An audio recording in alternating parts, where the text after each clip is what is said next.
Le dossier du jour qui s'intéresse aujourd'hui à la santé mentale. Votre santé mentale au cœur de ce livre, signé par le psychiatre niçois Jérôme Palazzolo. La santé mentale pour les nuls. L'occasion justement d'avoir les clés pour aller mieux et cogiter positivement. Jérôme, on a entendu ce témoignage très fort de Michel il y a quelques instants, justement, qui a plusieurs symptômes dépressifs et qui a appris à vivre avec, entre guillemets, parce que notamment il y a eu cet incident au travail avec ce responsable qui ne l'a pas forcément écouté. Vous nous dites notamment qu'il faut savoir anticiper l'épuisement professionnel. On a toute une partie justement sur le milieu du travail. C'est important justement de s'écouter même au travail. Et c'est très important parce que, prenons l'exemple de l'épisode dépressif. En fait, une dépression, c'est un ensemble de symptômes. Et si vous prenez ces symptômes les uns à part des autres, il n'y a rien d'inquiétant. C'est-à-dire que tous, on a eu une période où on avait un peu moins le moral, ou alors on a des périodes où on dort un peu moins bien, des périodes où on est plus anxieux, des périodes où on a moins envie de voir du monde, où on mange un peu moins, etc. Sauf que quand on réunit tout ça, on a une entité globale. Et l'objectif, c'est justement d'essayer de visualiser un petit peu notre état. Ça veut pas dire non plus se regarder le nombril tous les jours, mais globalement de faire à certains moments un peu des checkpoints et de dire est-ce que finalement j'ai pas l'impression là de commencer à dysfonctionner. On peut même interroger les proches, essayer de voir avec eux est-ce que tu trouves pas que ces derniers temps j'ai changé ou des choses de cet ordre-là, pour justement essayer de voir s'il y a une rupture dans l'état de fonctionnement habituel. Et quelles sont les clés justement pour aller mieux et avoir des idées positives au travail ?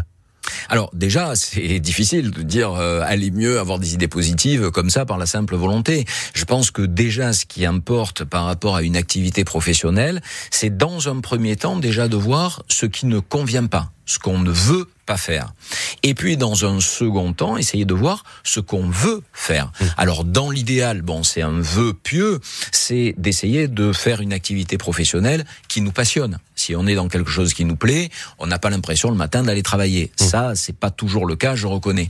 Mais au moins d'essayer de voir quelles sont nos valeurs, qu'est-ce qui est important pour nous et en quoi on peut exprimer ces valeurs dans le cadre du milieu professionnel. On parle aussi du quiet quitting.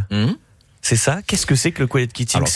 Quiet quitting, c'est un mouvement qui est apparu ces dernières années, qui est en fait justement une sorte de désinvestissement au niveau du travail. C'est-à-dire, ce sont des personnes qui ne s'investissent plus au niveau du travail, qui ne font que ce qui leur est demandé et qui, au contraire, vont s'investir par ailleurs.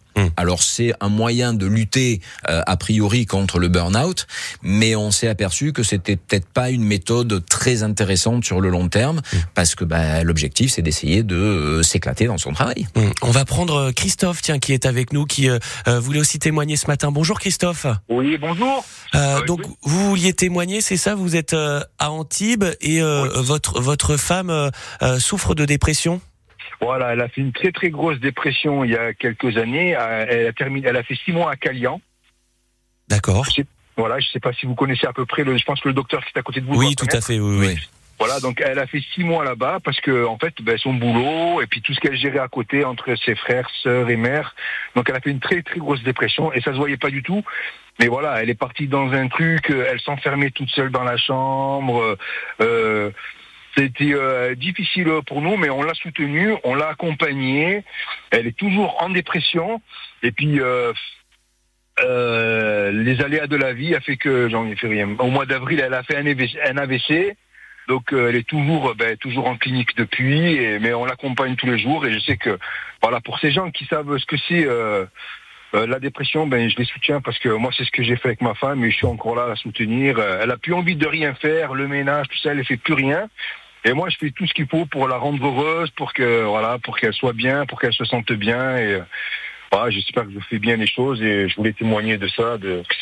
Écoutez, il est très beau votre témoignage et c'est vrai que ça nous amène à tous beaucoup d'émotions, Christophe, parce que justement vous avez su l'écouter, comprendre que c'était pas forcément volontaire de sa part, l'accompagner aussi. Et on sait que pour l'accompagnant, c'est pas forcément facile. Jérôme, peut-être si vous avez un mot à dire à Christophe. Et c'est très important. Alors d'un côté, le fait d'accompagner, c'est très très très important pour la personne. personne, même si parfois elle dit qu'elle ne veut pas, parce qu'elle est pas bien et elle veut voir personne, mais c'est important de dire je suis là, je t'aide. Maintenant, ce qui est très important pour les accompagnants, c'est d'essayer de prendre soin aussi eux de leur santé mentale. C'est-à-dire de pas se retrouver à un moment donné à s'effondrer, parce que par définition, la personne dépressive est une sorte de puissant fond. C'est-à-dire qu'on est tout le temps en train de l'aider, en train de la soutenir, etc. Et ça peut être très douloureux pour les accompagnants, pour les personnes qui vivent avec. Donc souvent, ce qu'on préconise, c'est que les personnes puissent aussi prendre soin d'elles sans culpabiliser à certains moments. Donc, qu'est-ce que vous conseillez, par exemple, à Christophe qui nous appelle? Est-ce qu'il doit avoir des moments à soi, entre guillemets, mettre peut-être ce qui se passe dans sa vie de côté?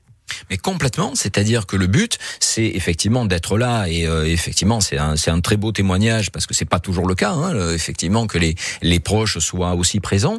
Mais le but, c'est de pouvoir aussi que Christophe puisse s'adonner à des activités plaisir pour lui, que ce soit des activités sportives, ludiques, culturelles à certains moments, et qui lui permettent justement de couper un petit peu avec cette dynamique pathologique au niveau du quotidien, et surtout, sans culpabiliser Christophe. C'est ça. Christophe, merci en tout cas pour votre témoignage.